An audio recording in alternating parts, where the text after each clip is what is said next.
ప్రజాప్రతినిధి న్యూస్ కి స్వాగతం. తెలంగాణ రాష్ట్ర ప్రభుత్వం ఎల్ఆర్ఎస్ పథకం పేరిట ప్రజల నుండి డబ్బులు వసూలు చేయడాన్ని వ్యతిరేకిస్తూ భారత రాష్ట్ర సమితి పార్టీ ఆధ్వర్యంలో స్థానిక ఆర్డీఓ కార్యాలయం ముందు ఈ రోజు మహాధర్నా కార్యక్రమం నిర్వహించి అనంతరం కాంగ్రెస్ పార్టీ ఎన్నికల ముందు ప్రజలకు ఇచ్చిన హామీ మేరకు ప్రజల యొక్క ఫ్లాట్ భూములను ఉచితంగా రెగ్యులర్ చేయాలని రాష్ట్ర ప్రభుత్వాన్ని కోరుతూ స్థానిక ఆర్డీఓ కార్యాలయం సూపరింటెండెంట్ కి వినతి పత్రాన్ని అందజేయడం జరిగింది. ఇట్టి కార్యక్రమంలో కొండూరు రవీంద్రరావు, జిందం చక్రపాణి మరియు తెరాస నాయకులు పాల్గొన్నారు.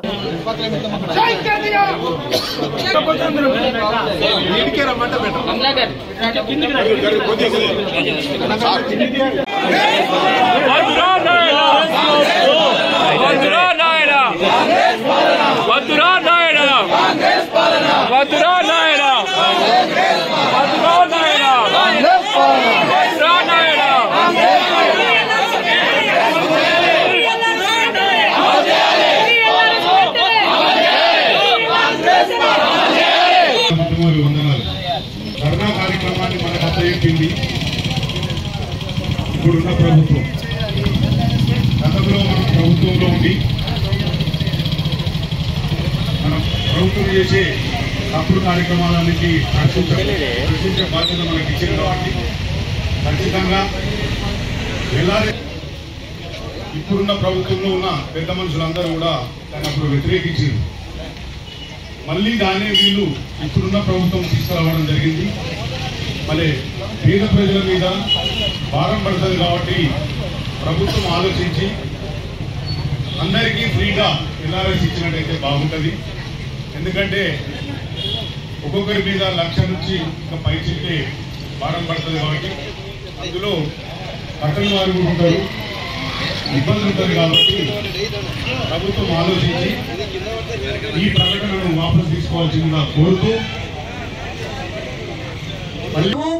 పనులు ఆపండి అని జీవోల్స్లో పంపించి పనులు రద్దు చేస్తున్నారు ముఖ్యమంత్రి గారు. ప్రభుత్వం 3 నెలల లోపలనే ఖచ్చితంగా మమ్మల్ని మోసం చేసిందనే ప్రజల్లోని అనేక అనుమానాలు ఏర్పడుతున్నాయి. మనం అమలు కాని హామీలు ఇచ్చి మనం కాంగ్రెస్ ప్రభుత్వం మమ్మల్ని మోసం చేసిందనే తపన ప్రతి ఒక్క మన ప్రజలకు ఏర్పడిన సందర్భంగా రానున్న రోజుల్లో ప్రజలు మీ ప్రభుత్వాన్ని తిప్పికొట్టే పరిస్థితి ఏర్పడుతుందని చెప్పి, ఎందుకంటే ఈ ఎల్ఆర్ఎస్ వాడే ప్రజలకు ఎంతో లాభం కూర్చుందని చెప్పి మీకు నమ్మి ఓట్లేసిన ప్రజలను మోసం చేస్తున్న ప్రభుత్వం కాంగ్రెస్ ప్రభుత్వం అని చెప్పి ఈ సందర్భంగా తెలియజేసుకుంటున్నాను. ఇంకా చాలా పెద్దలు మాట్లాడతాను. ఖచ్చితంగా ఈ సమావేశాన్ని వచ్చిన ఈ ధర్నాకి వచ్చిన పెద్దలు మరి ప్రజాప్రతినిధులకు, పార్టీ నాయకులకు, యూత్ నాయకులకు, మహిళలకు ఎల్ఆర్ఎస్ అనేది ముఖ్యంగా కొన్ని కోట్ల రూపాయలకు సంబంధించిన ఎల్ఆర్ఎస్ గత ప్రభుత్వం ఎల్ఆర్ఎస్ వసూలు చేస్తుంది. మేము మా కాంగ్రెస్ గవర్నమెంట్ రాగానే ఇది తినే అని చెప్పిన కాంగ్రెస్ ముఖ్య నాయకులు ఈ రోజు ఉత్తమ్ కుమార్ స్వయంగా మాట్లాడిన మీడియా తెలంగాణ రాష్ట్ర ప్రజలందరూ చూడడం జరిగింది. ఇవాళ హామీలు హామీలు ఇచ్చిన రేవంత్ రెడ్డి గారు ఇవాళ డిసెంబర్ 9 నాడు ఏమన్నా లోన్లు ఉంటే తీసుకొచ్చుకొని ఇలా 50,000 ఉంటే మాఫీ చేసి ఇలా నేను 2 లక్షలు మాఫీ చేస్తా అన్న రేవంత్ రెడ్డి గారు. అదేవిధంగా పెద్దలందరూ మాట్లాడినాయి కూడా కాంగ్రెస్ లీడర్లు ఇవాళ మంత్రులైన నాయకులందరూ కూడా మాట్లాడినాయి అన్ని కూడా ఉత్తమాటలే అనేది కూడా ప్రజలకు బోధపడతా ఉంది. ఈ ఎల్ఆర్ఎస్ గురించి దాదాపు 26 లక్షల మంది ఏదైతే ఉన్నారో వీళ్ళందరికీ కూడా ఉపశమనం కల్పిస్తాం. మీరు రూపాయి పెట్టేది లేదు. అప్లికేషన్ కోసం పెట్టిన 1000 రూపాయలు దరఖాస్తు కోసం ఏదైతే ఇచ్చిరో ఆ 1000 తప్ప మళ్ళా రూపాయి కట్టేది లేదు. మీకు మీ భూములు ఏదైతే ఉన్నదో, మీ జాగ ఏదైతే ఉన్నదో మీ సొంతం అయ్యే విధంగా దీన్ని మేము చేస్తాం అధికారంలో. అనేక వాగ్దానాలు చేసిరు, దాంట్లో కూడా ఇదొకటి. ఆనాడు చేయడం ఏంటంటే అధికారంలోకి వస్తామా రామ్ అనేది కూడా తెలుసు వాళ్ళకు. రామ్ గాని ఏదో మాటలు చెప్తే దమన తలుగుతుంది అనే ఉద్దేశంగా నోటికి వచ్చిందల్లా కనబడ్డదాని గురించి ఏదో ఒక హామీ ఇచ్చుకుంటూ పోయి ఇప్పుడే మా సోదరులు మాట్లాడింది 6 గ్యారంటీలు 420 420 ఏవైతే ఉన్నాయో వాగ్దానాలు ఇవన్నీ కూడా ఉత్తమాడలే చేయలేని అనేది కూడా మనం చూస్తా ఉన్నాం. ఇవాళ ముఖ్యమంత్రి పాలన చూస్తే నిజంగా కూడా నవ్వొచ్చే విధంగా ఉన్నది. నిన్న మాట్లాడింది ఇవాళ మాట్లాడాడు, ఇవాళ మాట్లాడింది రేపు మాట్లాడు.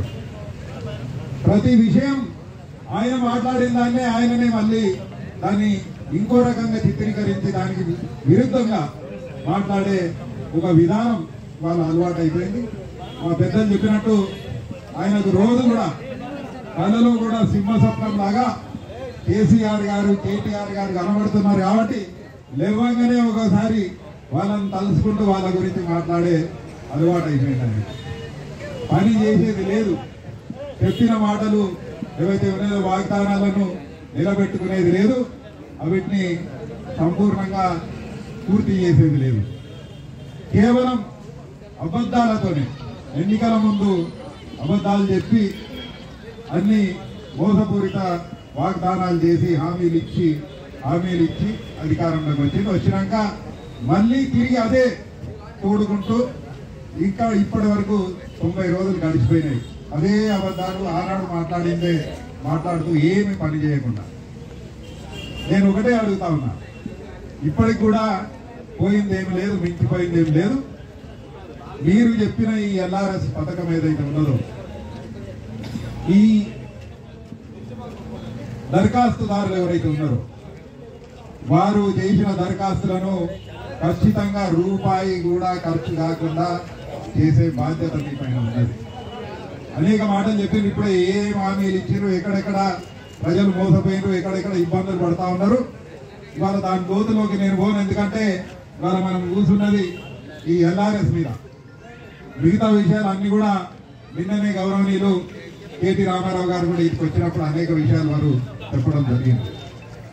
నేను ఒకటే మాట చెప్తా ఉన్నా, మీరు నిజంగానే చిత్తశుద్ధి ఉంటే, మీరు నిజంగానే సిపాయిలు అయితే, మీరు నిజంగానే మొగోళ్ళు అయితే, మీకు దమ్ము ధైర్యం ఉన్నట్టయితే ఇచ్చిన వాగ్దానాలు అన్ని కూడా పూర్తి చేయాలి. మొట్టమొదటిగా ఇవాళ ఈ ఎల్ఆర్ఎస్ గురించి ఏదైతే మేము ఇవాళ ఇక్కడ కూర్చున్నామో ఆర్డీఓ ఆఫీస్ ముందు, ఈ పథకాన్ని పూర్తి చేయకుంటే ఇక్కడ మళ్ళీ ఒకసారి ఈ పథకం గిట్ట నిజంగా కూడా మీరు అమలు చేయకున్నట్టయితే ఎవరెవరైతే దరఖాస్తుదారులు ఉన్నారో ఇవాళ వాళ్ళందరూ వస్తామన్నారు, కానీ మేము రానియలే దరఖాస్తుదారులు.